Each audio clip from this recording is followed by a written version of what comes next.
नमस्ते दोस्तों, मैं योगेश माने आप सबका इग्नाइट एकेडमी में स्वागत करता हूं। दोस्तों आज मैं आपके लिए खबर लेके आया हूं कि जीपीएससी जो है उनकी वैकेंसीज आ चुकी है।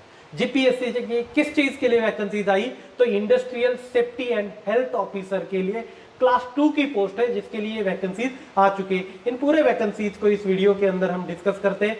आपको यह भी बता दूंगा कि एज लिमिट क्या है, सब पूरे एडवर्टाइजमेंट को अच्छे से डिटेल में डिस्कस करते हैं। तो चलिए, सबसे पहले तो एडवर्टाइजमेंट को अप्लाई करने की डेट कब से है? तो 15 जून से लेकर 30 जून तक आपको अप्लाई करना है। रात के 12 बजे तक इसके एप्लीकेशन चलेंगे, राइट। लास्ट के दिन पर आपको रश नहीं करना है, उसके पहले ही आपका पूरा एप्लीकेशन कंप्लीट होना चाहिए। आगे चलते हैं। उसके बाद में पोस्ट कौन सी है? Industrial safety and health officer class 2 की पोस्ट है, राइट। अब प्रिलिमिनरी एग्जाम होने की डेट क्या है? लगभग उन्होंने बताया कि 3/9/2023 आपकी प्री हो सकती है। उसके बाद में प्री का रिजल्ट जो है वो दिसंबर में आ सकता है और आपके जो इंटरव्यूज है फरवरी महीने में हो सकते हैं, अगले फरवरी में। आगे चलते हैं। कितनी वैकेंसीज है टोटल? कुल मिला के 44 वैकेंसीज है। जनरल की 21, ईडब्ल्यूएस की 6, एससीबीसी की 7, एससी की 3, एसटी की 7, राइट। और ये लेडीज के लिए जनरल की वैकेंसी 7 है, ईडब्ल्यूएस लेडीज के लिए 2 वैकेंसीज है, एससीबीसी के लिए 2 है, एससी के लिए 1 है, एसटी के लिए 2 है, राइट। फिजिकली हैंडीकैप के लिए 2 रिजर्व किए गए हैं और एक्स सर्विसमैन के लिए 1 वैकेंसी रखी गई है। ये आपका वैकेंसीज का स्ट्रक्चर है। उसके बाद में अब एलिजिबिलिटी क्राइटेरिया क्या है? आपका बीई बीटेक कंप्लीट होना जरूरी है। किसमें? मैकेनिकल इंजीनियरिंग के अंदर, इलेक्ट्रिकल इंजीनियरिंग के अंदर और केमिकल इंजीनियरिंग के अंदर आप बीई बीटेक हो तो आप अप्लाई कर सकते हो। क्या फाइनल ईयर वाले इसके लिए अपीयर हो सकते हैं? बिल्कुल हो सकते हैं, मगर आपका जो रिजल्ट है 30 जून के पहले आना जरूरी है। 30 जून के पहले रिजल्ट आ गया तो आप इसके लिए अप्लाई कर सकते हो। तो आपकी जो हायर अथॉरिटीज है जैसे वीसी वगैरह है उनको आप मेल करिए, राइट। ऑफिस को आप बात कर सकते हो, जो ऑटोनोमस यूनिवर्सिटी है उनमें तो एटलीस्ट रिक्वेस्ट की जा सकती है कि हमारे रिजल्ट जल्दी लगा दीजिए क्योंकि हम इसको अपीयर कर सकते हैं। देखो दोस्तों, होता क्या है, ये जो सेफ्टी ऑफिसर वगैरह है ना, इनकी रेगुलर वैकेंसीज नहीं होती है। एएमवीआई है, आरटीओ वाले हैं, इनकी वैकेंसीज रेगुलर नहीं है, कभी आ जाती है। डब्ल्यूआरडीए वाटर रिसोर्स डिपार्टमेंट रेगुलर वाले नहीं है। वो सिविल सर्विसेज वगैरह है ना, उनकी रेगुलर वैकेंसीज निकलती है। ये कभी तो आती है 2-2, 3-3, 4-4, 5-5, कुछ 6-6 साल के बाद वैकेंसीज आती है। तो अभी बढ़िया चांस है। फाइनल ईयर वाले तो रिक्वेस्ट करके अपने आप के लिए रिजल्ट पहले लगवा सकते हो आप, राइट। कोशिश करने वालों की हार नहीं होती है, राइट। तो चलिए, फिर उसके बाद में सैलरी क्या होगी? 39,900 से लेकर 1,26,600 तक आपकी सैलरी होगी। पे लेवल 7 जिसको हम बोल सकते हैं, उस हिसाब से आप गूगल पे जाओगे ना तो सैलरी कैलकुलेटर पे जाइए, स्टेट सेलेक्ट करिए, सिटी सेलेक्ट करिए, पे लेवल सेलेक्ट करिए, आपको सैलरी दे देगा।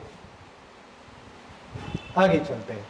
आगे क्या है? तो आपका age limit, okay, not to be more than 36 year as per the requirement rule, not more than 35 year plus 1 year as per the GAD notification number, वो गिवन है। आप ये समझ के चलिए 36 तक आप अप्लाई कर सकते हो।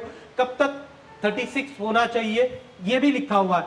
As will be calculated as on last date of recipient of application. जो लास्ट डेट है आपकी एप्लीकेशन फिल करने की वो 30 जून, तब तक आपकी एज 36 से ऊपर नहीं होनी चाहिए।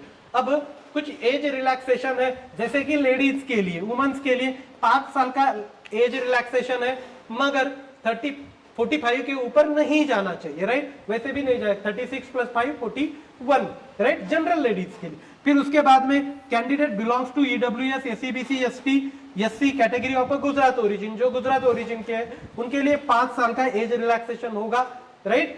उसके बाद में woman candidate belongs to EWS, SCBC, SC, ST of Gujarat origin, उनके लिए 10 साल का, राइट, इंक्लूडिंग पहले 5 लेडीज के 5 प्लस कैटेगरी के 5, ऐसे 10 साल, राइट। तो मैक्सिमम कितना हो सकता है? 45 तक। तो ये बोलेगा सर 36 + 10 46, मगर उन्होंने बोला है कि 45 के ऊपर नहीं अलाउ करेंगे, तो मैक्सिमम पकड़ के चलिए 45 एज लिमिट, राइट। यक serviceman including eco and SCO, देखो एक्स सर्विस मैन के लिए उनकी जो सर्विस एज है प्लस 3 ईयर एक्स्ट्रा मिलेंगे, राइट। आप 40 तक सर्विस कर चुके हो तो 3 साल उसमें ऐड होंगे, 43 तक आप अप्लाई कर सकते हो।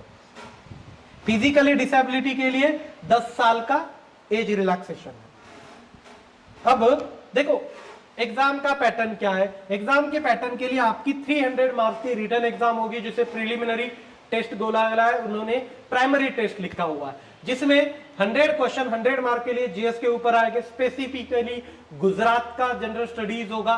उसके बाद में 200 क्वेश्चंस आएंगे 200 मार्क के लिए टेक्निकल के ऊपर। टेक्निकल का सिंपल मीनिंग है हेल्थ एंड सेफ्टी के क्वेश्चंस होंगे, हेल्थ एंड सेफ्टी के क्वेश्चन होंगे। अभी तक सिलेबस नहीं आया है वेबसाइट के ऊपर, जब आएगा तो मैंने आपके सामने रखूंगा उसको, राइट। इसके रेफरेंस के लिए आप देखो डिप्यूटी डायरेक्टर की पोस्ट आ चुकी है, उसका भी सिलेबस है।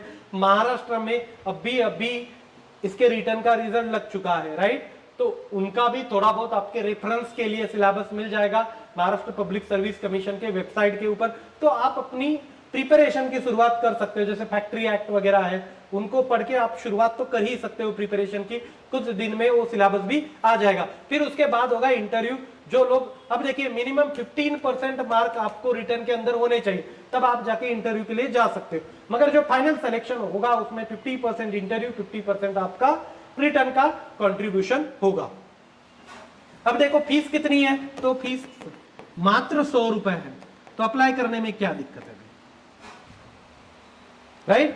तो दोस्तों ये थी मेरी तरफ से आपको गुजरात पब्लिक सर्विस कमीशन के थ्रू आई हुई सेफ्टी ऑफिसर के पोस्ट के बारे में जानकारी, राइट। हमारा चैनल सब्सक्राइब करके रखिए।